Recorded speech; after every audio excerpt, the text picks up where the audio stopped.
সঙ্গে যে সমস্ত থানা আমরা হয়তো আগামী দিন থেকে সেইটা শুরু করব ওই সমস্ত থানা এবং পৌর ইউনিটের সভাপতি সম্পাদকদের নিয়ে এবং আপনাদের ওখানে সশরীরে গিয়ে আপনাদের সঙ্গে সৌজন্য সাক্ষাৎ আমরা আগামীকাল থেকেই শুরু করব। যেহেতু অনেক নেতাকর্মী এখানে উপস্থিত নেই, আমরা যদি সশরীরে ওই সমস্ত লোহাগাড়া, কালিয়া এবং নড়াইলে থানা এবং পৌর বিএনপির সভাপতি সম্পাদকদের নিয়ে এবং অঙ্গ সংগঠনের সকল নেতৃবৃন্দদের নিয়ে যারা কষ্ট করেছে তাদের নিয়ে কাজ করি, আমার মনে হয় তারা অনেক খুশি হবে। অতএব আজকে আমরা আর বক্তব্য দীর্ঘায়িত করছি না। যারা এই বিশেষ করে এই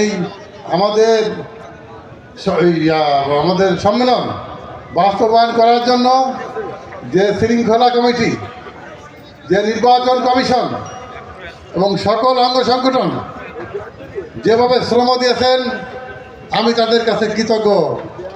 আমি তাদেরকে ধন্যবাদ দিয়ে আজকের মতো এখানে সবাইকে সালাম দিয়ে বক্তব্য শেষ করছি। আসসালামু আলাইকুম। বাংলাদেশ জিন্দাবাদ।